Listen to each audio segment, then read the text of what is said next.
Florida panther, an elusive predator, is shy, keeping its distance from humans.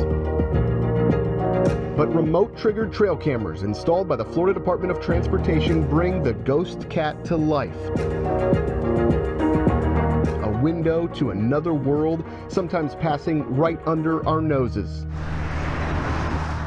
A panther mom and her kittens, or a mama bear with her cubs. Curious about the camera staring back at them. Do they know what it is? Are they posing? Deer, alligators? All the usual suspects make appearances. But going face to face with a panther in the wild is the rarest encounter of all. The zoo is where most people experience the beauty of the panther. Hi, Pepper. Good boy, hi. I hear you purring. Zoo Tampa at Lowry Park taking us behind the scenes to visit two very special panther kittens. Kennel. Good boy. Brothers Pepper and Cypress, smart and inquisitive, kennel-trained panthers, now orphans. Their lives in nature over before they could even begin. Their mom put down after she contracted a new and mysterious neurological condition that causes the animal to lose control of its hind legs. Without her, they wouldn't have survived. So it's unfortunate that they lost their mom and that, they needed help. Come. Tiffany Burns is the associate curator at Zoo Tampa Lowry Park. She says the brothers show no signs of the disease and are healthy. I think the biggest part of it is we see these animals, we appreciate them, but getting others to do the same. I don't think that everybody is aware of all the needs of the Florida panther or other species here in Florida for that matter. Vehicles are the #1 killer of Florida panthers, a troubling trend outpacing new litters. Since 2014 through June of this year, death for 173 panthers came on 4 wheels. Compare that to 109 new kittens in the same time frame.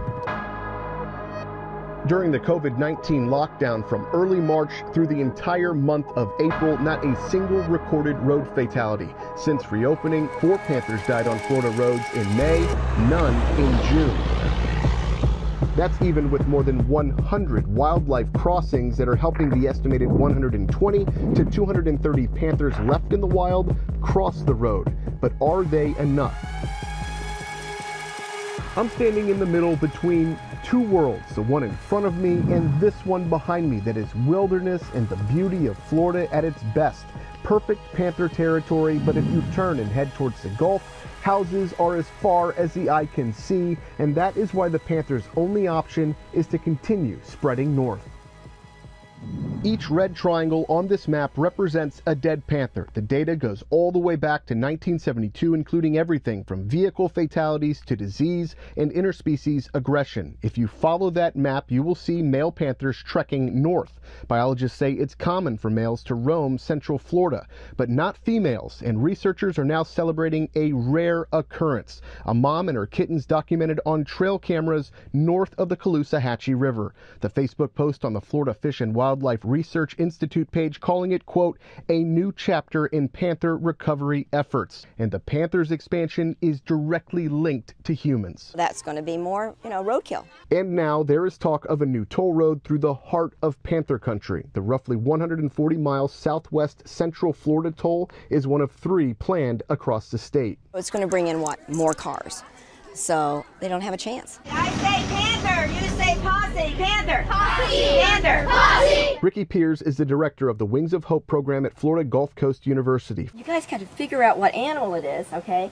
And if it's panther prey, and if it's a native or exotic species. What is the name of your state butterfly? Zebra longwing? Fighting for 2 decades to save the big cat. Do you want a big bulldozer to come in here and just wipe this out? No! Wouldn't that be wiping out what? The panther's habitat, right? Every year, she leads thousands of students into nature. There we go. Everybody has to get down like a panther. We joined her in February. The cool thing about the Panther Posse is that they're not just walking these trails without any direction. They have books that they're going through, they're getting information, and they're really learning about the animals and the ecosystem. Ooh, I'm so close. 1, 2. I only need 2. I need to find a native species. Save wildlife. Let's go. Woo!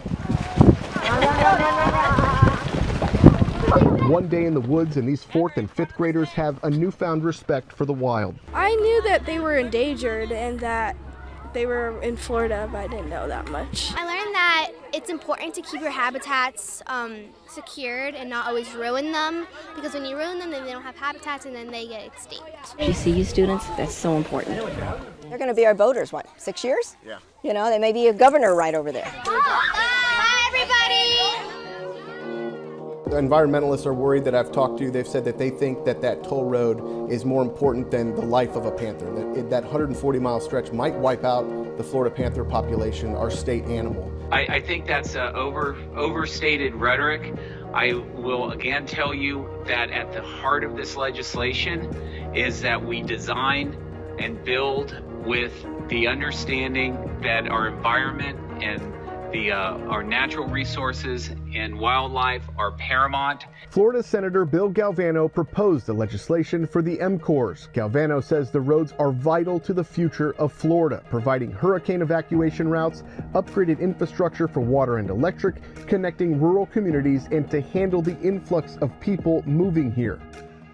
Doing nothing is not an answer. We're still going to have 900 people a day coming to the state. We're going to have 130 million people visiting here. This NASA photo taken from the International Space Station shows how crowded our coasts are. The darkness down Florida's spine, prime land to develop. You know, in the Florida Senate and the Florida legislature and Governor DeSantis, when he signed this into law, everybody's supportive of making sure we are absolutely being good stewards of our environment, but just to ignore the growth I described at the beginning of our chat is irresponsible, and that's when you're going to really see net danger to the environment and to species like the panther.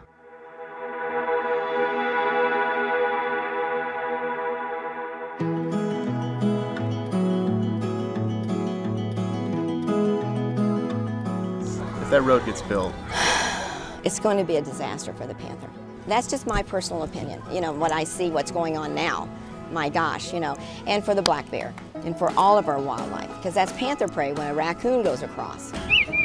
Cypress and Pepper's time in the wild is over. They're now ambassadors for the ones still out there fighting to survive. what does a world in Florida look like without a Florida panther? I can't imagine. You know, I just really can't imagine. Of course, they're just very special to us, and it's their home, you know, and their home should be our home, and we can coexist. We need not to build that road, you know, and we would be fine without it, you know, we really would. In Southwest Florida, Michael Paluska, ABC Action News.